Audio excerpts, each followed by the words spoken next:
Hello my crafty friends and welcome back. We are celebrating STAMPtember with Simon Says Stamp, and this video is part of a blog hop.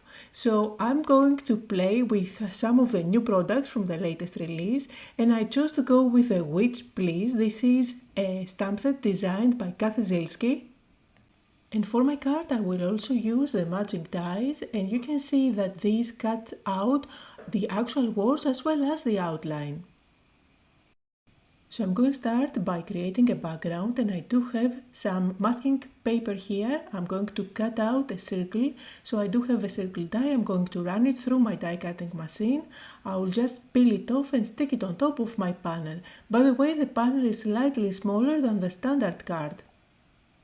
I go over it with my fingers a few times just to make sure that I have a good contact, and now I'm going to start blending. For that I'm going with distress inks, the original distress inks, not the oxide ones, just because I want to have a really saturated color, and I chose to go with the new color by Team Holtz, which is Uncharted Mariner. So I'm going to cover up completely the whole panel, while of course the little circle underneath stays completely white. Then I want to introduce kind of a purple shade on my background, so I am going to blend a little bit of that chipped sapphire. Only on one side, I'm not going to apply it all over the place. Now the way that I'm doing the blending is by loading my tool with a little bit of ink every time. I'm going over the panel without too much pressure. I just let the blending tool glide over it, and I prefer doing this method where I have to load my tool again and again rather than going directly with too much ink and then I am not able to blend it out. So here I added a little bit of black soot only on the edges, and I'm really happy with how that looks, so let's move on to the next step. Now here I'm using my Altenew watercolors, and these are the shimmer ones, so I'm going to use the golden one to add some stars on my background. I'm just going to add splatters, but if you want a more controlled look, you can definitely go and create dots with your brush. When these splatters dry, they are going to shine beautifully and they create the perfect starry night. And now let's peel off the masking tape, and I do have a lovely shiny moon on my background.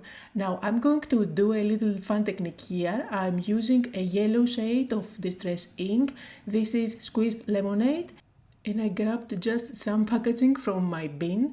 So I swiped a little bit of that ink, I add water, and then I'm going with that plastic package over the moon to add some shadows here and there.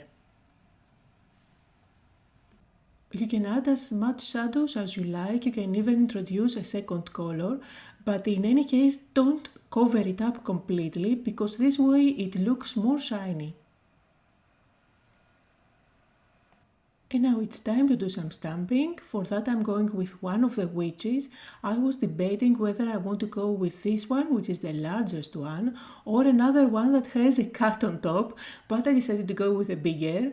So I'm going to stamp that with Black Intense ink by Simon Says Stamp, and I'm going to do that 3 or even 4 times just to get a good impression and really saturated black.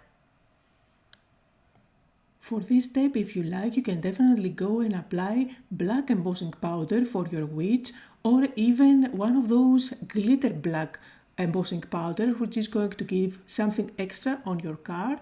However, for my card today I decided to leave the sparkle only on the stars. So Simon in this new collection has foam tape, and this is the one that I'm using now. You will find that this foam tape is really easy to tear with your fingers even. It's nice and thick, plus it's really easy to peel off the backing. So I'm going to use this tape at the back of my panel, and then I'm going to stick that on top of my card base. I went with a standard card base that's 4 1/4 by 5 1/2 in black.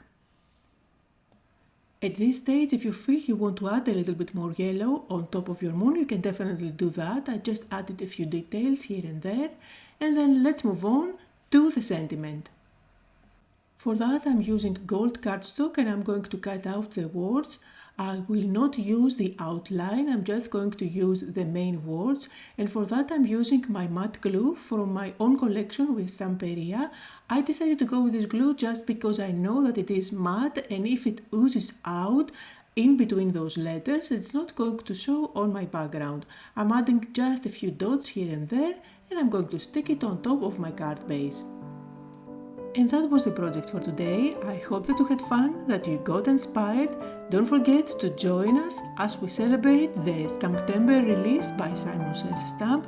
There are lots of giveaways to be won, so make sure to visit my blog to find out all about it. Thank you all so much for visiting, and I'll see you all next time.